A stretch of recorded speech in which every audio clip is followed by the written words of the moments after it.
Hello, আসসালামু আলাইকুম। আজকে নিয়ে এসেছি ভেজিটেবল কাবাব রেসিপি। তো প্রথমে নিয়েছি গাজর, তারপরে এখানে আলু, ধনেপাতা, তারপরে এখানে ফুলকপি, তারপরে পাতাকপি, তারপর পেঁয়াজ পাতা, তারপরে নিয়েছি পেঁয়াজ আর পেঁয়াজের যে তারপরে এখানে নিয়েছি পেঁয়াজের পেঁয়াজের কলি, তারপরে এখানে নিয়েছি আমি কাঁচামরিচ আর এইটা মটর। তো এখানে আপনার কাছে হাতের কাছে যেটা পানি ছাড়া যা যা আছে সব কিছু নিতে পারেন সবজি। তো প্রথমে নিয়েছি পাতাকপি কুচি, আলু কুচি, তারপরে এখানে নিয়েছি কাঁচামরিচ কুচি, সবগুলি কুচি করে নিয়েছি। এই যে দেখেন, ব্লেন্ডারে একটা ঘুরান দিবেন পানি ছাড়া। তো এইভাবে দেখেন কুচি কুচি হয়ে যাবে। তারপরে নিয়েছি পেঁয়াজ কলি কুচি, তারপরে ধনেপাতা, তারপরে সবগুলি আমি মটরও কুচি করে নিয়েছিলাম। তারপরে এখানে নিয়ে দিব ব্রেড ক্রাম্বস। তো আপনি নিজের মতো করে ব্রেড ক্রাম্বস দিতে পারেন। আমি এখানে ব্রেড ক্রাম্বস নিয়েছি। তারপরে এখানে নিয়েছি আমি বেসন।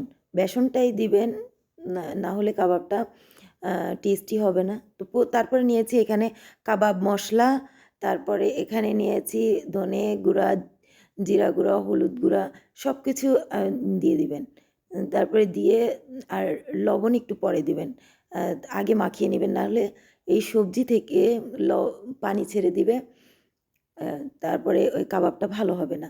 তো এজন্য আমি আগে এইভাবে মাখিয়ে নিচ্ছি লবণ ছাড়া। তারপরে এখানে আস্তে আস্তে করে এটা মাখিয়ে নেবেন। তারপরে দেখতে পাচ্ছেন আমি মাখিয়ে নিচ্ছি, মাখানো হয়ে গিয়েছে। আমি লাস্টে লবণ দিব, এই যে লাস্টে আমি লবণ দিয়ে দিয়েছি। তারপরে আমি আরেকটু ব্রেড ক্রাম্বস দিয়ে এটাকে এইভাবে যতক্ষণ না আঠালো ভাব আসবে ততক্ষণ আপনি একটু একটু করে ব্রেড ক্রাম্বস দিয়ে মাখতে থাকবেন। তারপরে এখানে নিয়েছি দেখেন, এই যে পেঁয়াজ পাতাটা নিয়েছি। পেঁয়াজ পাতায় এইভাবে একটু শক্ত পেঁয়াজ পাতাটা নেবেন, একটু তাজাটা নিলে এটা দেখেন এইভাবে আমি একটু ভিন্নভাবে দেখানোর চেষ্টা করেছি। এভাবে টান দিলে কিন্তু একদম কাবাবের শেপে চলে আসবে। আপনি এইভাবে করে নিতে পারেন। বলে বোঝানো যাবে না। আমি যেভাবে করছি এইভাবেই মানুষ এই যে শিক কাবাবটা করে। তো এইভাবেই আপনি শিক কাবাবটা করে নেবেন। এই যে দেখেন আমি বের করে নিচ্ছি, আমার কাবাব হয়ে গিয়েছে। তো এইভাবেই আপনি সবগুলি কাবাব বানিয়ে নেবেন। এই যে দ্বিতীয়টাও আমি দেখিয়ে দিয়েছি।